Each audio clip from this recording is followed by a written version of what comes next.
Hoje, então, a gente vai entender um pouquinho sobre os princípios e diretrizes do SUS.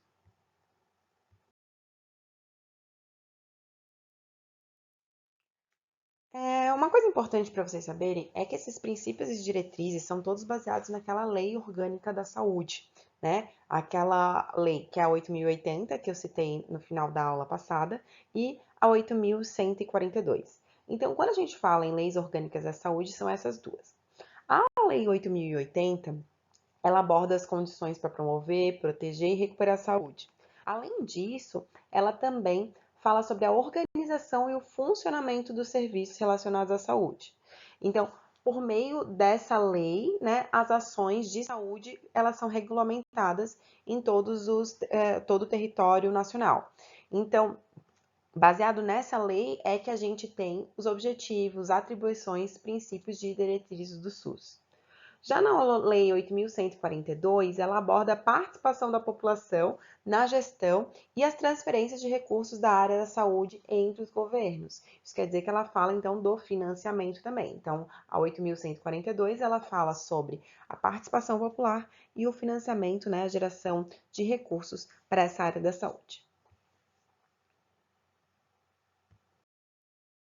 Então, esses dois princípios, eles são independentes, interdependentes, e eles têm constante interação, tá? Quando a gente fala em princípios doutrinários ou éticos, a gente está falando, então, do que é da ideia básica que vem o SUS.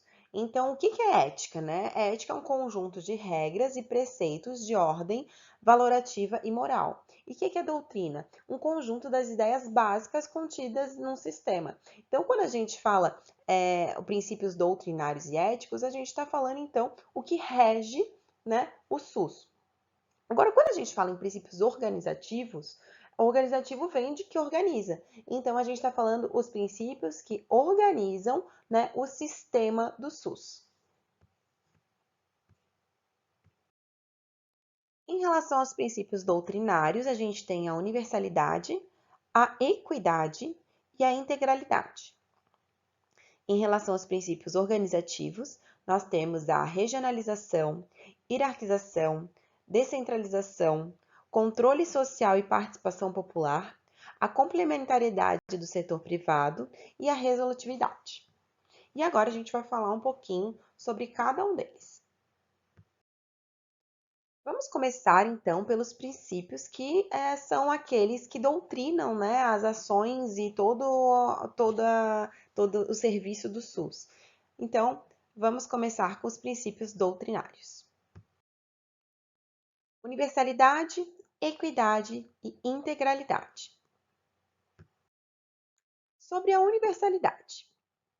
A universalidade diz que a saúde é um direito de cidadania e dever do Estado.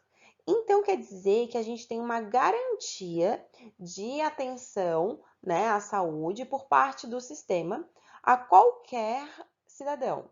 Então, o indivíduo, ele tem direito ao acesso a todos os serviços de saúde que são necessários para que ele se mantenha, né, saudável. Então, a saúde é um direito de cidadania e cabe ao Estado assegurar esse direito, sendo que o acesso, então, ele é obrigatório, né, para todas as ações e serviços e garantidos a todos, independente de sexo, raça, ocupação, política ou qualquer outra característica social ou pessoal.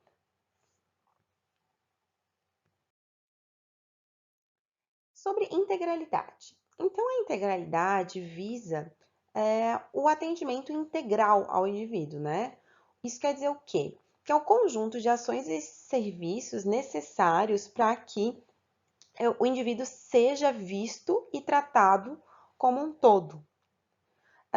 Então, a integralidade, enquanto princípio, né, busca garantir a esse indivíduo que a assistência à saúde ela deixe de ser só a prática curativa, mas que contemple o indivíduo em todos os níveis de atenção e considere ele um sujeito, né, inserido em um contexto social, familiar e cultural. Por exemplo, Então, quando um paciente vai na unidade básica de saúde, é porque ele está com um problema no braço, tá? O médico, quando ele vai analisar ele não vai olhar apenas o braço daquele paciente. Ele vai apreciar todos os fatores de riscos para doenças que não estão envolvidas naquele problema que aquela pessoa está procurando naquele momento. Porque ele tem que buscar investigar o paciente como um todo, para até encontrar problemas que ainda não se expressaram e poder prevenir esses problemas. Outro exemplo, então, uma pessoa foi lá e está com um atendimento odontológico. Nesse paciente, está com muitas cáries. Quando foi conversado com ele, foi verificado alimentação muito rica em carboidrato, desregulado, tal com obesidade. Então, esse paciente não pode ser somente tratado a cárie. Ele tem que ser orientado para uma busca de uma nutricionista, né, encaminhado para nutricionista, para que o nutricionista ajude ele nesse processo de reabilitação. Então, a integralidade é uma intervenção mais abrangente, mais completa. Ela visa ela tem foco, né, na verdade, nas medidas preventivas, mas ela não pode dar prejuízo nas medidas assistenciais. Então, ela atende o indivíduo como um todo. E para esse atendimento do indivíduo como um todo, a integralidade ela pressupõe a articulação da saúde com outras políticas públicas, né? O que a gente chama, então, de atuação intersetorial, tá? Então, para a gente atender como um todo, né, a gente tem que entender muitas outras coisas, como essa imagem aqui que vocês podem apreciar, né? A gente tem que entender o contexto social, a gente tem que entender as crenças, as condições de trabalho, a renda e agir com outras políticas para beneficiar esse paciente. O princípio da equidade, ele busca, então, diminuir as desigualdades. E para isso, a gente tem que tratar desigualmente os desiguais, investindo mais aonde a carência é maior, né? Então, a gente tem que oferecer mais para quem precisa mais. O que isso quer dizer? Que o princípio da equidade, ele inclui o reconhecimento, né, de determinantes sociais, que diferentes condições de vida, habitação, trabalho, acesso à educação, lazer, entre outras coisas, vão impactar diretamente na vida e na condição de saúde da pessoa. Então, exemplo, duas crianças de 5 anos. Uma mora no Brejaru, numa casa com 7 pessoas, de 2 cômodos. Uma outra criança da mesma idade, ela mora na beira-mar, numa cobertura de 400 metros quadrados, só ela, o pai e a mãe. Eles vão ter realidades diferentes? Com certeza. Eles têm a mesma idade, eles, né, estudam, mas as escolas são diferentes, a habitação é diferente, a renda, tudo dele vai ser diferente. Então, eles têm que ser tratados como indivíduos diferentes. E por isso que a equidade é muito importante, porque a gente fala muito em igualdade, só que muitas vezes a igualdade pode dar margem a um tratamento desigual, né? Onde uma pessoa que não precisa tanto vai ter muito mais do que ela precisa, e uma pessoa que precisa muito vai ter pouco. Então, sempre que a gente pensar em equidade, a gente tem que entender que nem sempre a equidade, muitas vezes, não vai ser igualdade. O que é mais justo é o quê? É que a gente dê mais para quem precisa mais. Então, a igualdade, ela pode não ser justa. E por isso, o princípio que o SUS prega é a equidade. Agora vamos conhecer os princípios organizativos do SUS. nós vamos falar sobre a regionalização, hierarquização, descentralização, controle social, participação popular, complementariedade do setor privado e a resolutividade. Vamos lá? Então, sobre a descentralização. Então, a descentralização é um processo de redistribuição de responsabilidade quanto às ações e serviços de saúde em vários níveis de governo. A, a descentralização é focada na municipalização do serviço, das ações de saúde. Por quê? Porque quanto mais próximo tiver a gestão da população, mais vai se entender os problemas daquela população. Então, quando a gente tem uma gestão mais próxima, a gente vai ter um serviço com maior qualidade. Por exemplo, aqui no Sul a gente está tendo uma epidemia de dengue. No Nordeste, pode não estar tendo essa epidemia de dengue. Então, se a minha gestão é pelo município, o meu município que está vendo a minha epidemia de dengue vai fazer ações visando a epidemia de dengue. Agora, se for uma gestão federal, ele vai ver o quê? O que está acontecendo mais e pode não focar na minha epidemia, sendo que essa epidemia é importante para a minha população. Então, a descentralização faz com que o serviço seja prestado de forma de maior qualidade e mais focado nas necessidades da minha população. Isso também faz com que a gente aproxime o cidadão das decisões, né? Então, a gente garante o controle e uma fiscalização por parte dos cidadãos, uma responsabilização do município nas ações e serviços da sua população, né? E a gente garante que com essa descentralização a gente vai ter uma autonomia, né? Nos serviços prestados, nas decisões e nas atividades que esse governo vai proporcionar e oferecer para a sua população. Sobre a regionalização. Então, a regionalização é um processo, né, de articulação entre os serviços que já existem, visando, então, o comando unificado dos mesmos. Isso quer dizer o quê? Que quando a gente regionaliza, a gente não está apenas distribuindo espacialmente as ações e serviços, mas a gente está organizando de modo para evitar a duplicidade e o desperdício, né, de recursos. Então, a regionalização é um processo técnico e político, tá, para definir em recortes espaciais a organização, o planejamento e a gestão de redes de ações e serviços. Então, quando a gente, por exemplo, aqui, para vocês entenderem bem, a gente pega a nossa cidade, né? Quer dizer, a gente está na Palhoça, né? O Unissul fica na Palhoça, mas em Florianópolis, a gente pega aqui Florianópolis. A gente vê que Florianópolis ela é dividida em sub-regiões, né? O sul da ilha, o norte, o continente, a parte central, o leste. Então, o fato da gente regionalizar isso, as ações e serviços de saúde, elas são em cada região, essa sub-região. Então, uma pessoa que mora no norte da ilha, ela vai ser atendida no norte da ilha.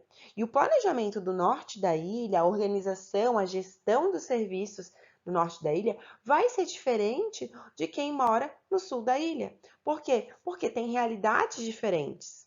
Né? Então, esse processo técnico-político ajuda muito no planejamento, na otimização dos recursos, né? Nos materiais, nos técnicos, saber o que a gente precisa ter em cada região para que todas as regiões sejam atendidas e facilitem a vida da população, tanto logística e garantam a qualidade do serviço. Então, aqui a gente pode ver também a regionalização do nosso estado, né? E então, como eu falei, A regionalização ela favorece as ações de vigilância epidemiológica, sanitária, controle de vetores, educação em saúde, ações de atenção, ambulatoriais, hospitalares, em todos os níveis de complexidade. Então, em Santa Catarina, nós temos 16 regiões de saúde. O princípio da hierarquização. Nesse princípio, a gente tem os serviços organizados em níveis crescentes de complexidade, circunscritos, então, a uma determinada área geográfica, né, que é a nossa regionalização. E eles são planejados a partir de critérios epidemiológicos, né, e com definição e conhecimento da população que vai ser atendida. Então, a hierarquização, ela divide os níveis de atenção. Quais são os níveis que a gente tem? O nível primário, secundário e terciário, né? Que esse primário é o quê? É a nossa unidade básica de saúde, que ela pode atuar e resolver até 80% dos problemas. Então, a nossa porta de entrada, quando bem feita, ela resolve a maioria dos problemas. Quando a unidade básica de saúde ela não tem a capacidade de resolver esse problema, ela vai encaminhar para um nível mais complexo. Então, ela vai lá para o nível secundário, que pode ser, por exemplo, uma UPA, né? Que vai ter, então, a máquina de exames necessárias, enfim. Esse nível secundário, ele consegue resolver até 15% dos nossos problemas. E quando ele não é necessário, aí sim que a gente vai atuar, né, e encaminhar para o nível terciário. Então, esse fluxo, ele deve ser feito dentro desses graus de hierarquização. Então, todas as pessoas chegam, né, para ser atendidas no nível primário, e no nível primário, quando ele não é capaz de resolver o problema, ele encaminha, né, pelo um fluxo de encaminhamento para outro nível de atenção para que os problemas, né, sejam resolvidos. E esse fluxo, né, que ocorre dessas linhas de complexidades, isso garante que a gente tenha acesso aos serviços que componham toda a complexidade necessária para aquele caso. Então, desde a unidade básica até o encaminhamento para uma cirurgia, um hospital, para um centro de reabilitação. Então, tudo isso vai ser feito nesses diferentes níveis de complexidades encaminhados diretamente a partir do momento que você entra no sistema. Controle social. Então, dentre os princípios do sistema único, né, o controle social, ele tem uma grande importância, pois é a garantia que a população vai participar do processo de formulação e controle das políticas de saúde. Então, é uma garantia constitucional que as entidades representativas vão fazer parte, né, desse processo em todos os níveis, desde o federal até o local. E para isso, a gente tem esse controle social em todas as esferas do governo, né? Tanto em nível municipal quanto do governo estadual e do governo federal. Então, o controle social ele se dá tanto em conferências de saúde quanto em conselhos de saúde, e ele sempre deve ser composto, né, por representantes de toda a sociedade.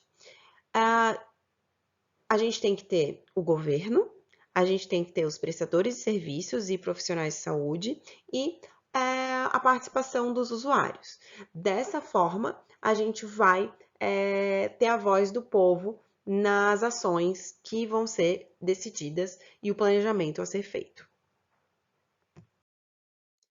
Então, a população no controle social, ela pode propor diretrizes, avaliar a situação da saúde, ajudar na definição de políticas, ela participa com um caráter deliberativo, né? Onde esse papel da população não é apenas consultivo opinativo, né? Ela tem poder de decisão sobre os rumos da política.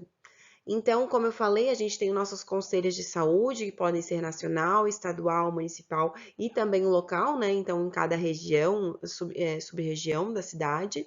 A gente também tem as conferências de saúde, que tem nacional, estadual e municipal. Então, os conselhos de saúde são compostos pelos 4 segmentos sociais, que são o governo, os prestadores de serviços, profissionais de saúde e os usuários. Sua composição ela tem que ser paritária, então metade de seus membros representando o usuário e a outra metade, tá? O conjunto composto então de governo, trabalhadores e os prestadores de serviço privado. Elas são, de maneira geral, mensais ou bimestrais, tá? E é um órgão, então, deliberativo com poder de decisão. E as conferências de saúde também são fóruns, né, com representação, então, de vários segmentos sociais. Também tem o direito de propor diretrizes, avaliar a situação de saúde e ajudar na definição das políticas de saúde, mas diferente dos conselhos, eles ocorrem apenas de 4 em 4 anos. Sobre a complementariedade do setor privado. Na Constituição, a gente tem então a definição que quando o setor público for incapaz, né, insuficiente, né, e não conseguir então suprir todas as necessidades, ele pode optar pela contratação de serviços privados. E para isso, ele deve fazer sob 3 condições.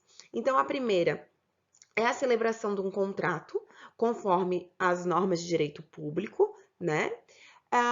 Prevalecendo sempre o interesse público sobre o particular. O segundo seria a instituição privada, ela tem que estar de acordo com os princípios básicos e normas técnicas do SUS, né? E prevalecem esses princípios no atendimento. Então, o atendimento vai ser feito pelo privado, porém com todas as normas e diretrizes de um atendimento público, né? Com os princípios de universidade, equidade e por assim em diante. E o terceiro, a integração dos serviços privados deve ocorrer, então, na mesma lógica organizativa do SUS, né? Então, tanto hierarquização, regionalização, tudo isso deve ser respeitado, tá?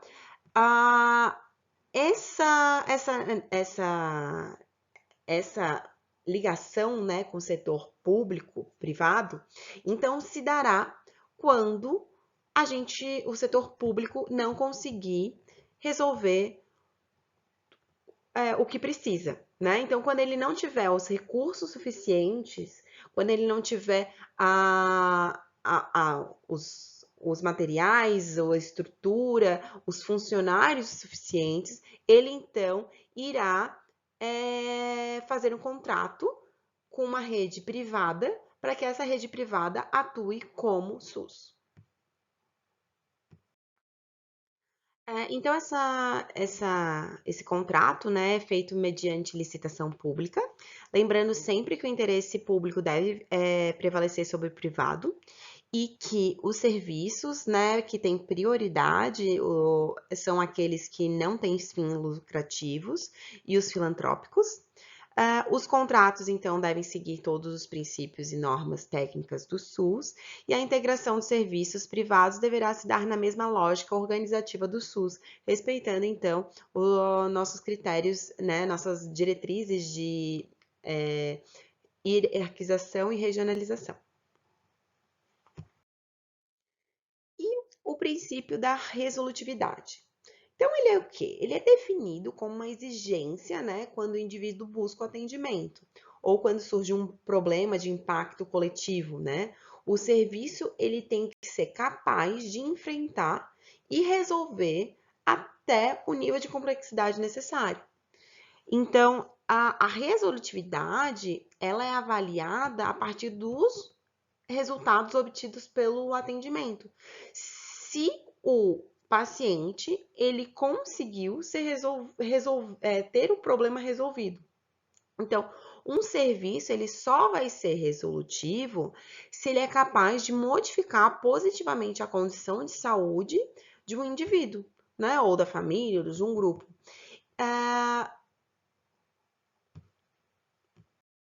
Então, o conceito de resolutividade, ele tem sinonímia com o ato de solucionar. Então, é a capacidade das equipes em reconhecer as necessidades, né, de saúde e ofertar ações que possa suprir, resolver o problema. Então, todos esses princípios, né, éticos, doutrinários e organizativos, né, eles juntos fazem o SUS funcionar, né? Eles permeiam as atividades do SUS. Então, hoje, essa parte a gente termina por aqui. Muito obrigada, pessoal, e até a próxima.